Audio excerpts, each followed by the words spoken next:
What's up, ladies and gentlemen? I'm gonna take 1 second. I just got to go live on Facebook.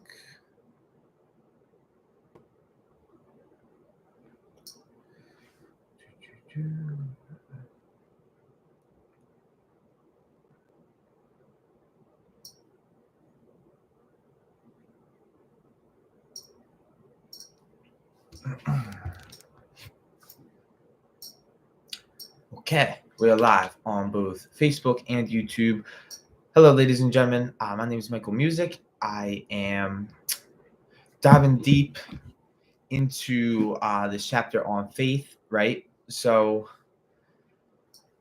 man, where do we end? Right. Okay, so we actually ended off last time with the idea that faith is a state of mind which may be induced by auto suggestion.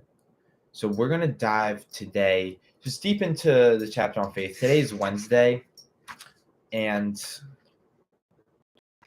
talk a little bit about auto suggestion, the self-confidence formula.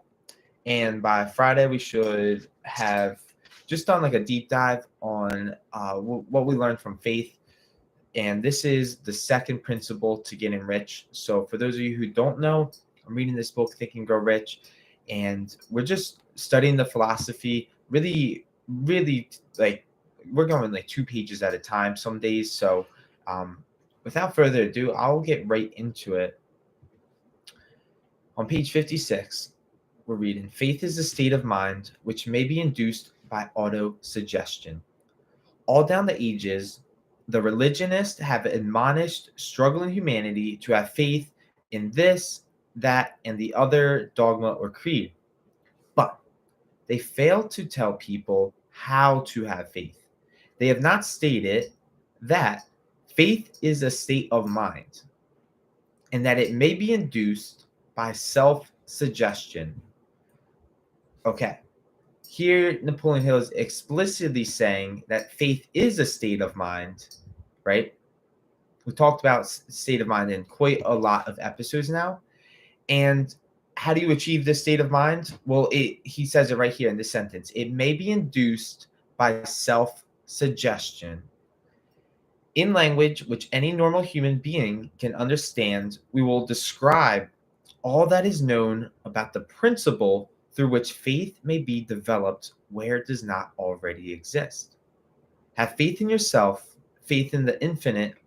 Before we begin, you should be reminded again that faith is the eternal elixir which gives life, power, and action to impulse of thought. The foregoing sentence is worth reading a second time, and the third time, and the fourth time. It is worth reading out loud.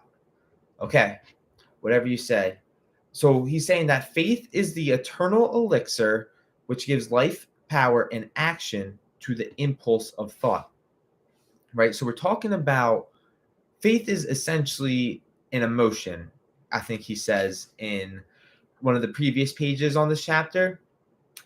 And so what precedes faith, right? You're having these thoughts, you're having these ideas that essentially we talked about desire, right? Is the things that you want, you're thinking about them, or I hope you're thinking about them at this point. And what gives life, power, and action, right? The key here is action to these ideas or thoughts that you're having, right? It's that state of mind known as faith. So it's like it's so interesting to really think about. And we talked about previously, like that explaining faith to someone is like explaining the color red to a blind person. So it's not like I can just say like, oh, faith is a state of mind. This is exactly what state of mind the faith looks like. This is what it means. This is the definition of it, right? It's like it's more than that. But it's cool because what I know from reading it is that faith is an emotion. And I think faith is something that you want to embed in the subconscious mind. And so when you have these thoughts and your wants in your conscious mind and you mix them into a burning desire, which takes place in your subconscious mind, and it takes place in every cell of your body, the moment you mix faith with that, that's when you actually act on it, right? We talked about that you're not going to act on these thoughts or ideas unless you mix faith with them. Because, like, it makes sense if you want to believe that you're actually going to do the idea, that it's going to get done and that you're going to succeed in it, or else why would you act on it? Faith is the starting point of all accumulation of riches. Faith is the basis of all miracles and all mysteries which cannot be analyzed by the rules of science. Faith is the only known antidote for failure. Faith is the element, the chemical, which, when mixed with prayer, gives one direct communication with infinite intelligence. Faith is the element which transforms the ordinary vibrations of thought created by the finite mind of man into the spiritual equivalent. Faith is the only agency through which the cosmic force of infinite intelligence can be harnessed and used by man. All right, so let's just break down those 4 paragraphs or 4 sentences of faith, right? He says faith is, and then he explains it. Faith is this, faith is that, faith is this. Yeah, keeps going. I like this one. Faith is the only known antidote for failure, right? There's no cure for failure. If you get hit with temporary defeat, what do you need a dose of? You need a dose of belief in yourself, of self-confidence, of faith.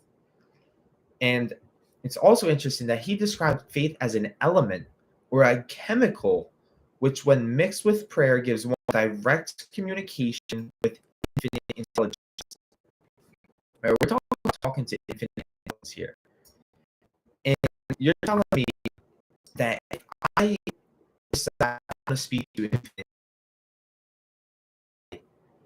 that when I mix faith with it, this is what I imagine. It's like just a direct, absolute beam to wherever infinite intelligence is, right? And I personally, I guess I believe in Science of Getting Rich. That was the first he was able to comprehend what was infinite intelligence. And in this book, The Science of Getting Rich, Wallace C. Wattles explains in his creed that there is a formless thinking substance which permeates, penetrates, and fills the inner spaces of the universe, and thought held in this substance will consequently produce the thing that is thought of. And so I think of infinite intelligence like this. I essentially what I'm saying is I think of infinite intelligence like the positive portion of the atom, right? And you can talk about the other side of the atom too, right? So it's everywhere, because if you think about it, I'm made of a bunch of atoms, but we're talking about direct communication when you mix faith in with prayer. And I would say that's pretty deep stuff. So I really like that. Okay. And now let's keep reading. The faith is the element which transforms the ordinary vibrations of thought created by the finite mind of man into the spiritual equivalent. So what is the spiritual equivalent of thought, right? What is the spiritual equivalent of thought? I would say this, right? You have your baseline thoughts right here, let's just say. And then you have the spiritual equivalent of your thoughts right here, right? They're operating at a little higher level, higher frequency, you could say. And let's say you have your ideas down here, right? What gets it to this is mixing the idea of faith in it. They actually will vibrate with thought at a higher level, and like you said, it will give life, power, and action. So you're thinking down here, you blend faith with it, you're now thinking up here, and now you actually act on it because it's a different frequency that this thought is acting on, right? You truly believe in it. Okay, faith is the only agency through which cosmic force of infinite intelligence can be harnessed and used by man. Every one of the foregoing statements is capable of proof. The proof is simple and easily demonstrated. It is wrapped up in the principle of autosuggestion. Let us center our attention, therefore, upon the subject of self-suggestion and find out what it is and what it is capable of achieving. It is a well-known fact that one comes finally to believe whatever one repeats to oneself. whether that statement be true or false. If a man repeats a lie over and over, he will eventually accept the lie as truth. Moreover, he will believe it to be the truth. Every man is what he is because of the dominating thoughts which he permits to occupy his mind. I'm going to pause there, right? So we're talking about, actually, let me finish the paragraph. I'll repeat this sentence. This was a good sentence, though. That's why I wanted to pause. Every man is what he is because of the dominating thoughts which he permits to occupy his mind. I hear a lot of people say, you become what you think about. So it's interesting linking those two up. Right? You have dominating thoughts consuming your mind, and essentially you will become, like, at the end of the day, you are just a sum total of your habits, right?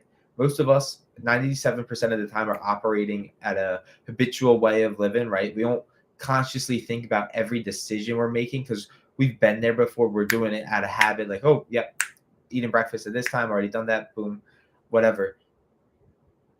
And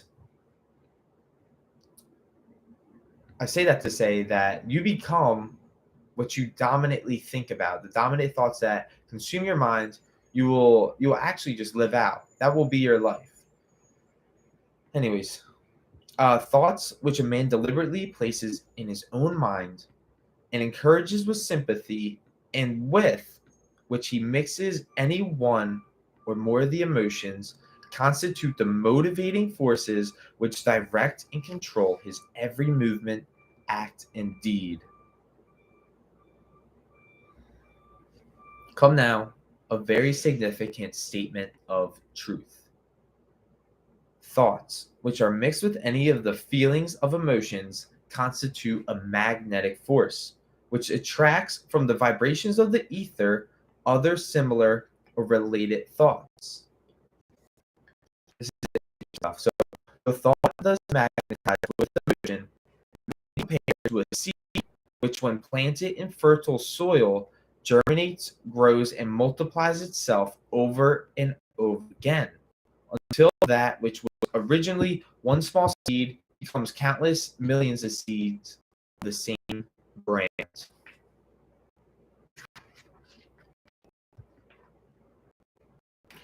So we're talking about this, right? Your goal's up here, top this level. You're down here. You're this level, right? In your present results, you're going to attract things on this level. It's just the laws of physics. Like how do I put it? Like two magnets with equal opposite polar magnetic fields will attract here. But if one magnetic field, I don't think that was a good example actually. I'm gonna have to explain the physics behind this. But essentially, at the end of the day, you will attract like the same level of thoughts that you're thinking with, right? That's what he's saying. And if you actually think up here to a higher level, you will attract higher thoughts, right? So Napoleon Hill in a later chapter will define the term genius, right? He actually gives his definition of what the word genius means. And a genius to Napoleon Hill, and to me, I like this definition, is a person who at will may upgrade the level of thinking that he has so he can attract thoughts not that he has not been able to attract before at his baseline level of thinking. So at the end of the day, you really want to think at a higher frequency or a higher level of thought is what he's saying here. And the ether, everything around, right? Remember, this is a scientific term that no energy can be created nor destroyed. The ether will carry similar thought levels or thought waves that are equivalent up here. You ever notice the saying like the rich get richer and the poor get poorer? That's because the rich are thinking up here and they're just attracting more and more things, materials, thoughts, ideas, whatever it may be that are up here, while the poor are thinking lazy thoughts and they're just attracting new ways to get entertained by movies, by Netflix, and so on. So I really think this sentence is super interesting to me, because this is not me really trying to say any like made up magic potions, lotions, whatever stuff. Like, this is me trying to describe like the laws of physics. We're talking about laws of nature.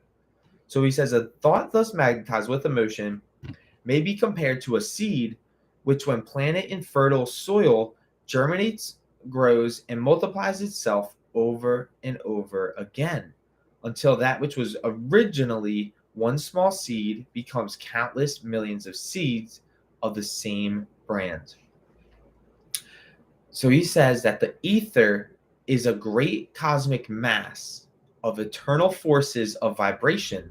It is made up of both destructive vibrations and constructive vibrations. It carries at all times vibrations of fear, disease, failure, misery, and vibrations of prosperity, health, success, and happiness, just as surely as it carries the sound of hundreds of orchestrations of music and hundreds of human voices, all of which maintain their own individuality and means of identification through the medium of the radio. So remember, this book was written back, I think it was in 1938. This book was written back. So he doesn't even know about the internet when he's writing this. And I feel like the internet is a great way to put the ether, right? Like, I mean, there's no physical part of the internet. It's just such a huge part of everyone's day-to-day life, right? Like, I'm talking to you right now, essentially through the internet.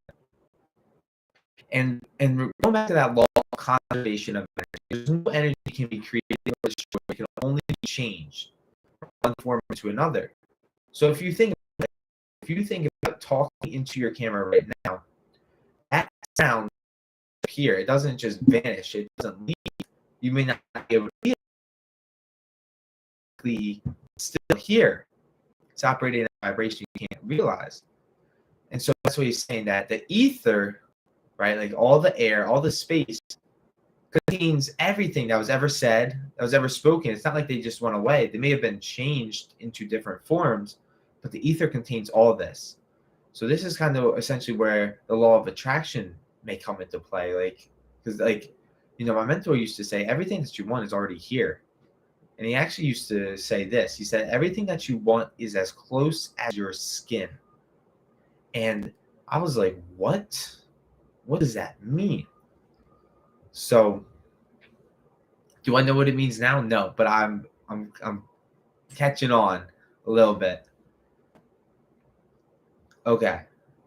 So we're talking about the ether here. It carries at all times vibrations of fear, poverty, disease, failure, misery, and vibrations of prosperity, health, success, and happiness, just as surely as it carries the sound of hundreds of orchestrations of music and hundreds of human voices, all which maintain their own individuality and means of identification through the medium of the radio. From the great storehouse of the ether, the human mind is constantly attracting vibrations which harmonize with that which dominates the human mind.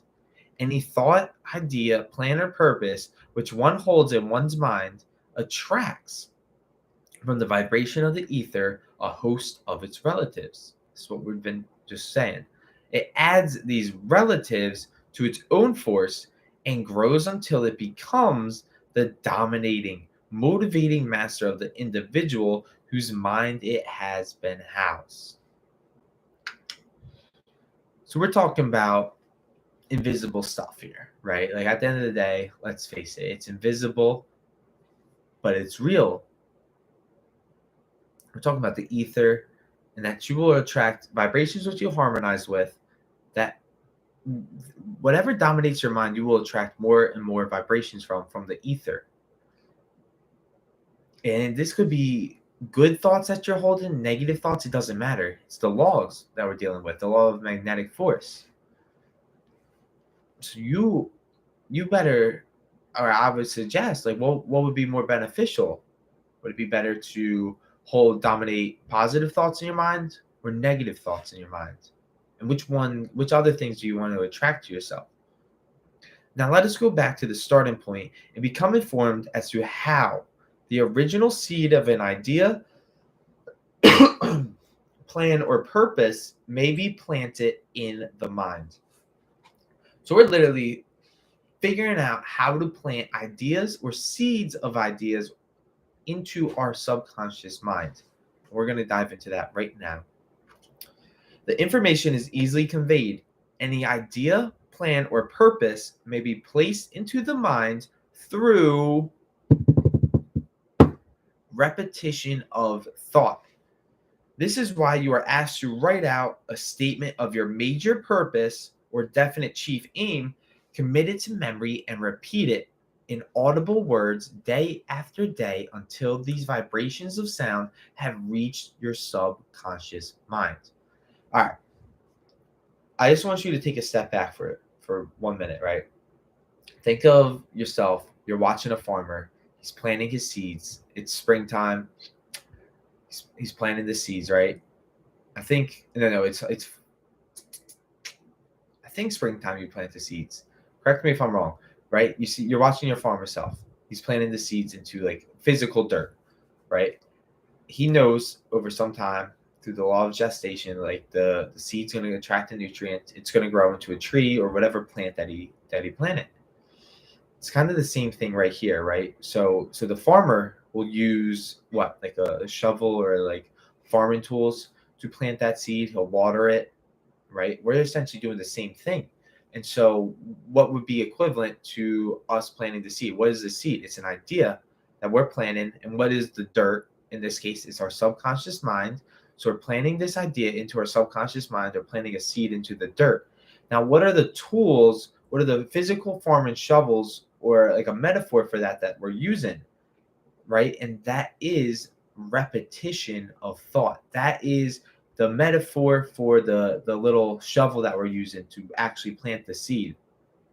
And this is all to say why he says the importance of repeating your goal, right? I know there's nothing on this. I have other goal cards in there, but that's like what he's saying. Like, you want to say this out loud day after day after day until it is fully planted into your subconscious mind. So just keep that in mind. That's what we're doing right here.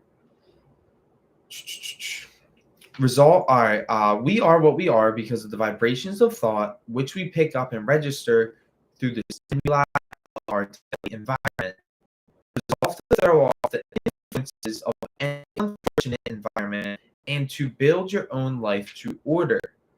Taking inventory of mental assets and liabilities, you will discover that your greatest weakness is a lack of self-confidence.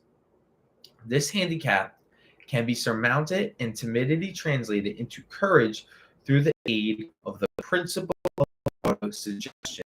The application of this principle may be made through a simple arrangement of positive thought impulses stated in writing, memorized until they become a part of the working equipment of the subconscious. All right. I'm going to pause there. We're going to finish up what I want to read at the end of the day tomorrow. And then Friday, what we'll do is we will do a summary on this, takeaways, it a second time out loud live. We only had 3 pages there, which is totally fine. So we really dove deep. We talked about what faith is. We talked that it's a state of mind which may be induced by autosuggestion. And we relate it on how we're going to plant this idea into our subconscious mind. And so we're going to go through next the self-confidence formula that is definitely very wise, and I hope and intend to understand a little better. But yeah, let me know what you learned, what you like. I did like learning about ether in a new way, because it is visible. Let's face it, this whole space in between us, you can't see, but it's there. So we're actually we're talking about the ether here.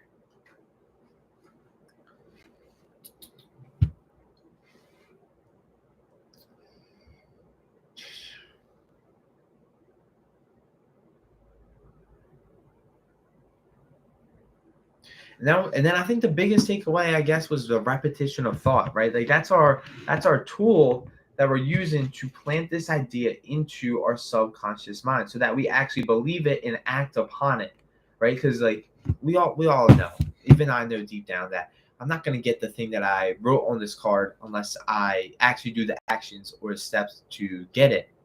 But essentially, I gotta believe and I gotta just keep following the simple principles by law. Just keep memorizing this card, holding on to it, repeating it out loud at least twice a day, once in the morning, once at night. I'll be the first to admit I'm not doing that right now. So it's something I absolutely could do. And yeah, that's the takeaways I got from this. So yeah, like I said, let me know what you learned, what you like. Tomorrow we're going to talk about the self-confidence formula, wrap up some loose ends on faith. Friday will be the final day that I talk about this chapter, and that'll be that. So yeah, peace out, Facebook. Thank you all for watching, and YouTube. As always, until we meet again in time and space. Bye for now.